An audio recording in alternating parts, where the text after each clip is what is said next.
for more on all of this, let's bring in Michael Basicue. He's a former spokesperson for the Organization for Security and Cooperation in Europe, now a senior fellow at the Atlantic Council. Thanks so much for being here with us. My pleasure. So I just want to start by pointing out that Putin previously ignored this 30-day ceasefire proposal from Washington and Kyiv. He ignored that the 30-day ceasefire kind of threat from those European leaders. Why is this time different? Well, I think actually we're no further to peace than we were, say, a couple of weeks ago. There's a couple of pieces of bad news. One is that, as Nick pointed out, Mr. Putin said we need to examine the root causes of the conflict. It's exactly what he said, is that that's going to spin things out longer. He doesn't want to see Zelensky stay. He doesn't want to see Ukraine as part of NATO. The other bad news, more for Ukraine, is in the Trump long statement, is there was nothing about a commitment to continue military aid and intelligence gathering. The good news, from my point of view, is that it does look like, yes, the U.S. is stepping back. Let's give the Turkeys of the world a chance, or even the Vatican, because Turkey, of course, has a great stake in Black Sea security, great relations with both countries. I think things could move faster that way.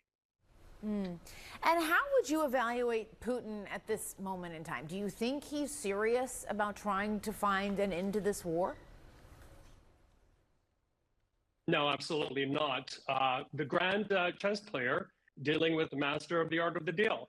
And Putin wants to continue on grabbing more Ukrainian territory. He wants to continue destroying Ukraine with those massive drone and missile strikes. And he wants to get his way with Crimea, the 4 oblasts that they only partially control.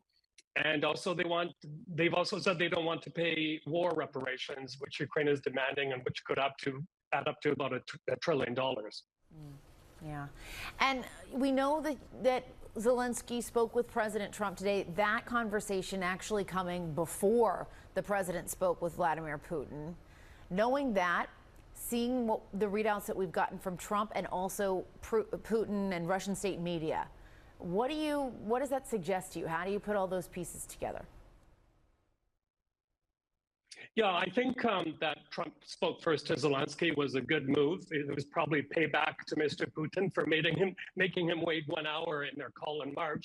But I hope there was one thing that Mr. Zelensky pushed for, and that is unfreezing of about $300 billion in frozen Russian assets by the G7.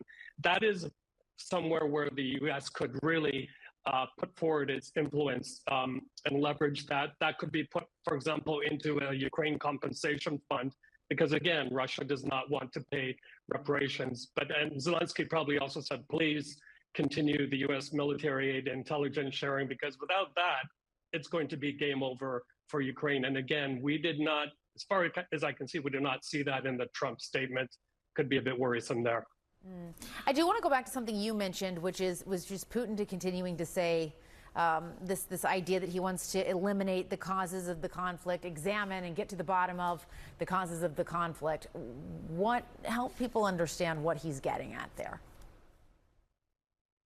Yeah, that is a Kremlin code or narrative for, again, we want Ukraine. They're basically saying Ukraine is a failed state. It should become a satellite state of Russia, and for that to happen, we need to take control. It's not a good thing that he's repeating that at this far along in the game. So, again, I'm hoping that the Turks, who have been involved in Ukraine negotiations way back to 2014. They ran the OSCE mission I was a part of, that they can have a bit more influence on Putin. Finally, you know, I mean, I'm in Thailand right now, and it's one of the countries, along with the UAE and some African countries, that are helping Russia circumvent sanctions. That news needs to be tightened as quickly as possible. I think only then will Putin come to some sense and, you know, be more fair at the negotiating table. Listen, that's what everyone continues to say again and again, is that there need to be more consequences to push him to that negotiating table. Michael Basicue, thank you so much for being here with us. We appreciate it.